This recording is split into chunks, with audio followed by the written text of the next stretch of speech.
Fourth day jitters.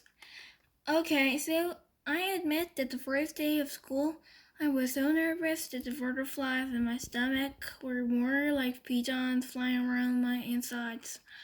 Mom and Dad were probably a little nervous too, but they acted all excited for me, taking pictures of me and Via before we left the house since it was Via's first day of school too. Up until a few days before, we still aren't sure I would be going to school at all. After my tour the school, Mom and Dad had reversed sides on whether I should go or not. Mom was now the one saying I shouldn't go, and Dad was saying I should.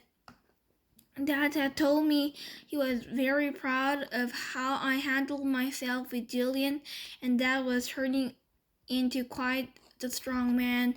And I heard him tell Mom that he now thought she had been right all along. But Mom, I could tell, wasn't so sure anymore. When Dad told her that he and Via wanted to walk me to school today too, since it was on the day to the subway station, Mom seemed relieved that we would all be going together, and I guess I was too. Even though Beecher Prep was a few blocks out from our house, I've only been on the block a couple times before. In general, I try to avoid blocks where there are lots of kids roaming around.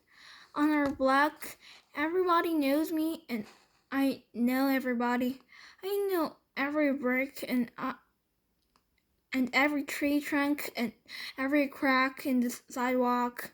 I know Mrs. Grimaldi, the lady who also sitting by her window. The lady who always sitting by her window, and the old guy who walks up and down the street whistling like a bird. I know the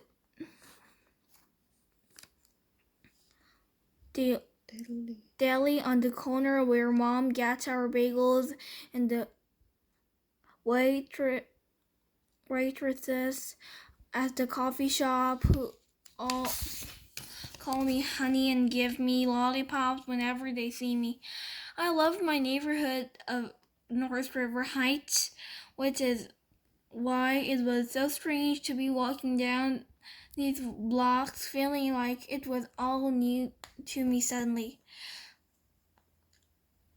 On Maidford Avenue, a street I've been down a million times, looking totally different for the same reason, full of people I never saw before, waiting for buses, pushing strollers.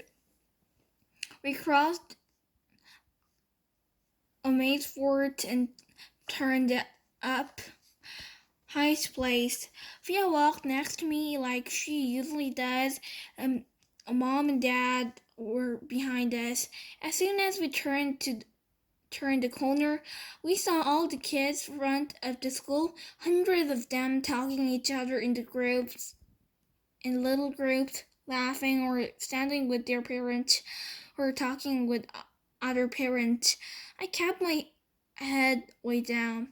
Everyone's just as nervous as you are, said Via in my ear. Just remember that this is everyone's first day of school, okay? Mr. Tushman was greeting students and parents in front of the school entrance. I have to admit, so far, nothing bad had happened. I didn't catch anyone staring or even notice me. Only once did I look up to see some girls looking my way and whispering, their hands cupped over in their mouth. But they looked away when they saw me notice them. We reached the front entrance.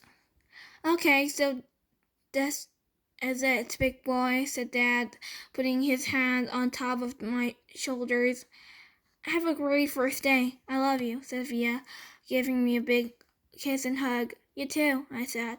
I love you, Augie, said Dad, hugging me. Bye. Then Mom hugged me, but I could tell she was about to cry, which would have totally embarrassed me, so I just gave her a fast, hard hug, turned, and disappeared into the school.